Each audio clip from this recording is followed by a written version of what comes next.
প্রদীপদা, কুণাল ঘোষের বক্তব্য শুনলেন, কি ইঙ্গিত করতে চাইছেন, কি মনে হচ্ছে?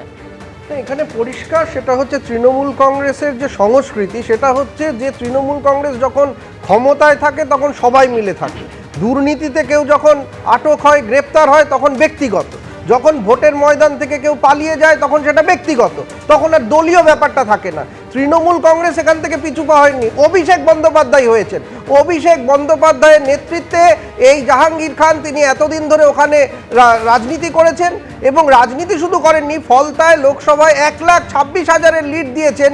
তিনি আজকে এই যে উইথড্র, সেটা উইথড্রটা অভিষেক ব্যানার্জির উইথড্র। যারা তৃণমূল কংগ্রেস করেছে প্রথম দিন থেকে, বিরোধী রাজনীতি থেকে ক্ষমতায় এনেছে মমতা ব্যানার্জিকে, সেই পুরনো দিনের সৈনিকদের গত 10 বছরে দেখা যায়নি। এরা হচ্ছে ক্ষমতায় থাকার সৈনিক। ফলে ক্ষমতা যে মুহূর্তে চলে গেছে, সেই মুহূর্তে লড়াই করার যে বাসনা, লড়াই করার যে ইচ্ছে, সেটা নেই। আমি মনে করি অভিষেক ব্যানার্জির নেতৃত্বে, অভিষেক ব্যানার্জির যে ডায়মন্ড হারবার মডেল, সেই মডেল আজকে একটা বড় প্রশ্নচিহ্নের মুখে, এবং তার যে ডায়মন্ড মডেলের যারা সৈনিক, সেই সৈনিকরা একে একে এরকম পিছু হচ্ছে, হারিয়ে যাচ্ছে এবং চলে যাচ্ছে।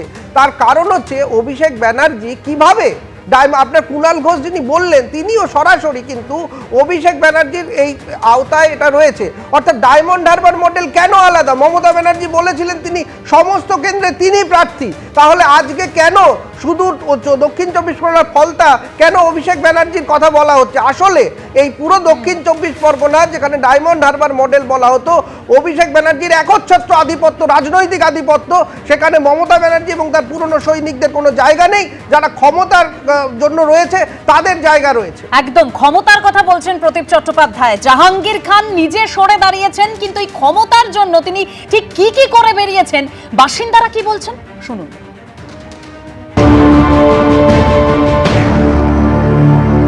না না, ভোট দিতে পারতাম, ভোট একদম না। পুরো টার্গেট করে রেখেছিল আমাদের, যে আমরা কিসে দিচ্ছি, আমার দিকে পুরো টার্গেট করেছিল যে ভোটটা হোক, হলেই মারবো। আগে গতবার দিতে পারে, কিন্তু ওরা থাকতো দাঁড়িয়ে, সামনে থাকতো, ভেতরে মানে দাঁড়িয়ে থাকতো না, ভোট দিতে পারতাম না।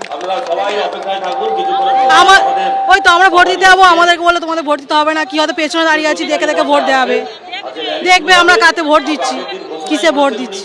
পাশে দাঁড়িয়ে থাকতো, ভোট দিচ্ছে না, দাঁড়িয়ে থাকবে, ভোট ডবল করে টিপে দিবে। ভোট এখানে ভোট দিতে দিত না, পাশে দাঁড়িয়ে থাকতো প্রার্থীরা, আর বিজেপিকে ভোট দিলে কোয়ালিফাই করে রেখে দিত, তাদেরকে কেউ মারধর করতো, মারধর হতো, বাড়ির দেখে নেবো, পরে দেখে নেবো, এরম করতো। অরিন্দমবাবু, একের পর এক ভোটারদের বক্তব্য তুলে ধরলাম, মানে অত্যাচারের তো কোনো সীমা নেই। দেখুন, ক্যালকাটা হাইকোর্ট তাকে কিন্তু 26 তারিখ পর্যন্ত পুলিশকে স্ট্রিক্ট ইনস্ট্রাকশন দিয়েছিল যে তার বিরুদ্ধে কিন্তু সিরিয়াস কোনো অ্যাকশন নিতে পারবে না। তার মানে ফ্রি মুভমেন্ট। সরকার থেকে কিন্তু আজকে ইলেকশন কমিশন সে যাতে কনভার্স করতে পারে, সাধারণ মানুষকে যেতে পারে, সেটাও ব্যবস্থা করেছে। ম্যাডাম, আপনাকে একটা কথা বলি শুনুন। অ্যাডমিনিস্ট্রেটিভ পয়েন্ট অফ ভিউ থেকে কিন্তু আজকে আমাদের সাউথ 24 পরগনাটা অনেকগুলো ডিস্ট্রিক্ট করা হয়েছিল।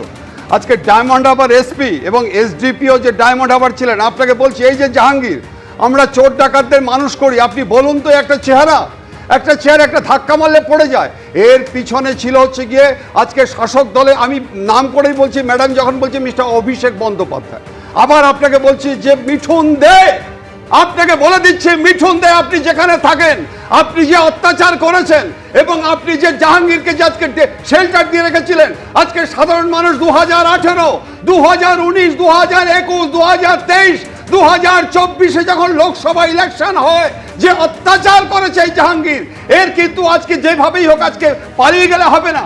কারণ কি, তার এগেনস্টে যদি আজকে কেস হয়, আপনি জানেন যে পুরনো কেস যদি আমি আউট অফ প্রিভিয়াস গ্রাস আমি যদি আজকে ভয় না করতে পারি, আমার প্রভিশন আছে। এই জায়গা থেকে তো প্রশ্ন উঠছে যে কোথায় গেল সেই উন্নয়নের ডায়মন্ড হারবার মডেল?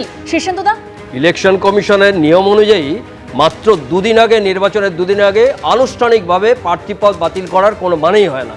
উনি নিজে করেছেন, একটাকে ব্যক্তিগত বলছেন, কিন্তু দল সেখানে প্রচার করেছিল, দল যে প্রচার করেছেন এবং তার আগে যে সিসিটিভি বন্ধ করে এই একটু আগে প্রতিবেদনে দেখাচ্ছিলেন যে আমরা অন্য জায়গায় ভোট দিলে তারা কিভাবে কি অত্যাচার করতো। আজকে গণতন্ত্র পর্যন্ত ছিল না লোকসভায়। লোকসভার ওই আন্ডারে যে ফলতা বিধানসভায় যে গণতন্ত্রের যে সুষ্ঠু শাসন, আইনের শাসন, সেই শাসনটা পর্যন্ত সেই বিধানসভায় ছিল না। আজকে নিজে উনি বলছেন যে পালিয়ে গিয়ে যে আমি নাকি উইথড্র করলাম, সেই উইথড্রর কোনো মানে হয় না। আজকে পরশুদিন ভোট, তার উইথড্র করে তার কোনো লাভই নেই। কারণ সেই জায়গাতে মানুষকে ভোট দিতে দিন। মানুষকে, সাধারণ মানুষ চায় যে সকাল সকাল নিজের ভোটটা দিতে পারে। আজকে যেভাবে অত্যাচার, শিশিরদা যে কথা বলছেন মানুষকে ভোট দিতে দিন, এতদিন সেই মানুষগুলোকে ভোট দিতে দেওয়া হয়নি, তাই তারা আজ মুখ খুলছেন, বলছেন 10 বছর ভোটই দিতে পারেনি। আর এই জাহাঙ্গীরকে নিয়ে আবার দলের অন্দরেও প্রশ্ন উঠে গেছে। এবিপি আনন্দ, এগিয়ে থাকে, এগিয়ে রাখে।